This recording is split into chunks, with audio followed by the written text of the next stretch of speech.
کسی زو میں جائیے، شیر چیتے کبھی بھی آزاد گھومتے ہوئے نظر نہیں آئیں گے، انہیں پنجرے میں قید کر کے رکھا جاتا ہے۔ سانپ کے بل میں کوئی بھی جان بوجھ کر ہاتھ نہیں ڈالتا، وجہ صرف ایک ہے، انسان کی جان کو ان سب سے خطرہ ہے۔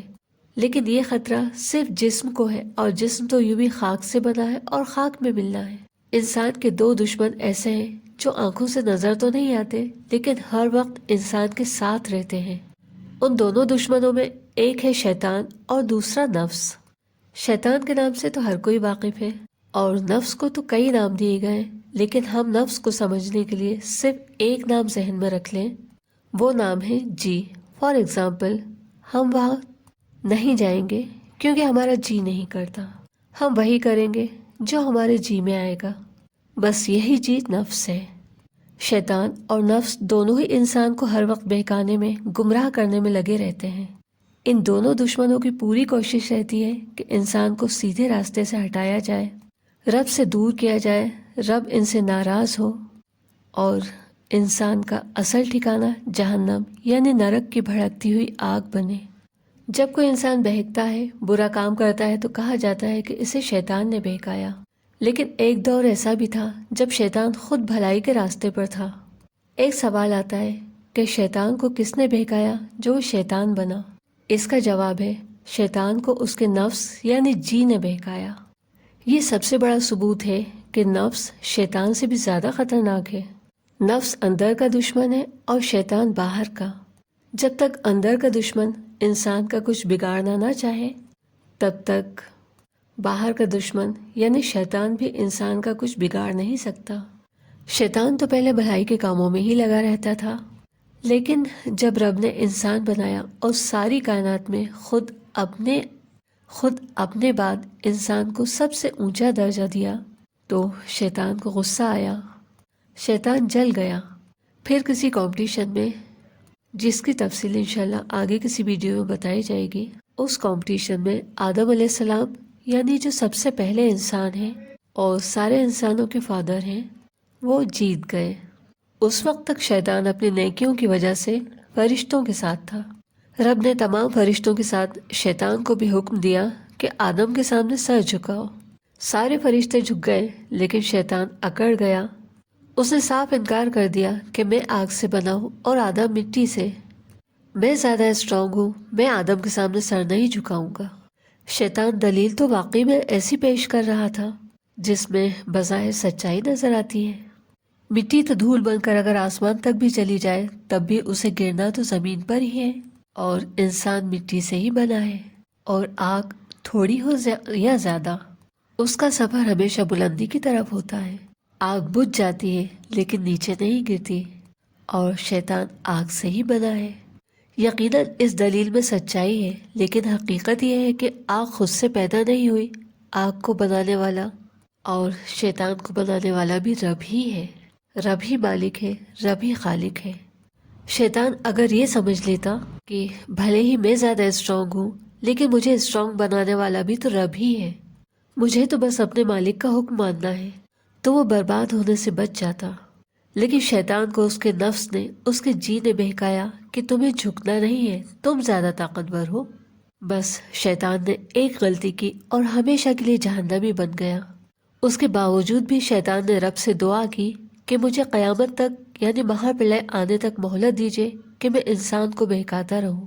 رب نے اسے مہلت دی، لیکن ساتھ میں یہ بھی کہہ دیا کہ میرے نیک بندے تمہارے بہکاوے میں آئیں گے ہی نہیں، اور جو بندے تمہارے بہکاوے میں آ گئے اور اس کے بعد انہوں نے سچے دل سے توبہ کی تو میں ان کی توبہ قبول کر لوں گا۔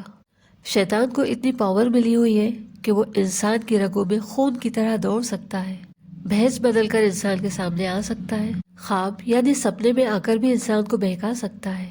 کیونکہ انسان کی وجہ سے شیطان جہنمی ہوا، اس لیے انسان کو شیطان اپنا سب سے بڑا دشمن سمجھتا ہے، اور شیطان ہر لمحہ اس کوشش میں رہتا ہے کہ زیادہ سے زیادہ انسانوں کو بہکائے، انسانوں سے رب کی نافرمانی کروائے، اور زیادہ سے زیادہ انسانوں کو اپنے ساتھ جہنم میں لے کر جائے۔ جو لوگ اپنے آپ کو شیطان اور نفس کی چالوں سے نہیں بچا سکیں گے، ان کا ٹھکانہ جہنم کی بھڑکتی آگ کے سوا کچھ نہیں ہوگا۔ جہنم میں شیطان بھی ہوگا اور کھلی آنکھوں سے نظر بھی آئے گا۔ وہاں جب جہنمی انسان شیطان پر غصہ کریں گے کہ تم نے ہمیں بہکایا، تم نے ہمیں اپنے رب کی مرضی کے خلاف کام کروانے کے لیے کہا، ہم سے اپنی رب کی مرضی کے خلاف کام کروائے۔ تب شیطان صاف کہہ دے گا، میں نے تو صرف تمہیں بہکایا تھا، تمہیں مجبور نہیں کیا، تمہیں تو رب نے عقل دی تھی، کیوں میرے بہکاوے میں آئے؟ اس وقت انسان کے پاس پچھتانے کے سوا کچھ بھی نہیں بچے گا۔ انسان اتنا پچھتائے گا کہ اپنے ہاتھوں کو اپنے ہی دانتوں سے چبا لے گا، لیکن اسے اپنی غلطی سدھارنے کا موقع پھر کبھی بھی نہیں ملے گا۔ شیطان کو نفس نے ہی تو سمجھایا تھا کہ تم زیادہ پاورفل ہو، تم انسان کے سامنے جھکنا نہیں۔ بس شیطان نے بھی اتنا ہی سمجھا کہ میں زیادہ پاورفل ہوں۔ انسان بھی اگر شیطان کی غلطیوں کو دہرائے گا تو اسے کبھی موکش یعنی نجات نہیں ملے گی۔ انسان کے لیے ضروری ہے کہ وہ شیطان کی غلطیوں سے سبق لے۔ انسان سمجھے کہ وہ اگر حسین ہے تو اسے حسین بنایا کس نے؟ کوئی اگر اپنے آپ کو بہت سمجھدار سمجھتا ہے تو کسی پاگل کو دیکھ لے۔ دولت کا گھمنڈ ہے تو فٹ پاتھ پر زندگی گزارنے والوں پر غور کرے۔ اپنی فٹنس پر نازے تو کسی اپاہج کو دیکھ لے، اور اس سچ کو قبول کر لے کہ سب کا مالک ایک ہے، سب کا خالق یعنی کریٹر ایک ہے۔ جس نے آج ہمیں سب کچھ دیا ہے وہ کل ہم سے سب کچھ چھین بھی سکتا ہے۔ اس دنیا میں تو انسان چند سانسوں کی مہلت دے کر ایک ایگزام کے تحت بھیجا گیا ہے۔ ہر ایک انسان کے ساتھ شیطان بھی ہے اور نفس بھی، اور آخری سانس تک یہ دونوں دشمن ساتھ رہتے ہیں اور اپنی کوشش میں لگے رہتے ہیں۔ اب تو یہ بات سمجھنا بہت آسان ہے کہ جو چیزیں آنکھوں سے نظر نہیں آتی وہ بھی ساری دنیا کو ہلا کر رکھ سکتی ہیں، اپنے اشاروں پر چلا سکتی ہیں، تباہی اور بربادی کا سبب بن سکتی ہیں۔ تو اس بات میں شک کی گنجائش کہاں کہ نفس اور شیطان مل کر انسان کی آخرت یعنی پرلوک برباد کر سکتے ہیں۔ آخری میں چند باتیں صرف ان کے لیے جو لوگ ایک لمبے عرصے سے موکش کی تلاش میں در در بھٹک رہے ہیں، یا چاہتے ہیں کہ انہیں جینے کا سیدھا راستہ ملے، یا جو لوگ اپنے آپ کو اندھیرے میں محسوس کرتے ہیں۔ وہ لوگ سوچیں کہ ہم جس دور میں جی رہے ہیں اس دور میں بھروسہ کس پر کیا جائے، کون ہے جو ہمیں سیدھا راستہ دکھائے گا۔ آج کے دور میں تو لوگ موت کو بھی کیش کرنا چاہتے ہیں۔ دیکھیے نا، کسی کی موت کی خبر دے کر آخر میں کہہ دیتے ہیں پلیز اسے لائک کیجئے۔ سیدھے راستے تک پہنچنے کا سب سے سچا اور اچھا طریقہ یہ ہے، کچھ وقت کے لیے تنہائی میں بیٹھیے، اپنے اندر کے میں یعنی جی یعنی انر وائس کو کنارے کر دیجئے۔ کچھ لوگ سمجھتے ہیں کہ انر وائس جو آتی ہے وہ رب کی آواز ہوتی ہے اور اسی کو فالو کرنے میں بھلائی ہے۔ تو یہ سمجھ لیجئے کہ شیطان نے انر وائس کو ہی فالو کیا تھا۔ شیطان نے کسی اور جہاں میں انر وائس کو فالو کیا تھا جس کی نحوستیں، بربادی اور تباہی اس جہاں میں آئی ہے۔ اسی طرح ہماری انر وائس ہماری اگلی زندگی کو برباد اور تباہ کر سکتی ہے۔ انر وائس کو بھی ٹیلی کرنا ضروری ہوتا ہے۔ کیا ہمارے رب کا بھی یہی حکم ہے؟ کیا ہمارا رب یہی چاہتا ہے جو ہماری انر وائس آ رہی ہے؟ ذرا سوچیں، کسی اسکول میں اسٹوڈینٹس اپنے سلیبس کی طرف کوئی دھیان نہ دیں اور انر وائس کو فالو کرتے رہیں، انجام کیا ہوگا؟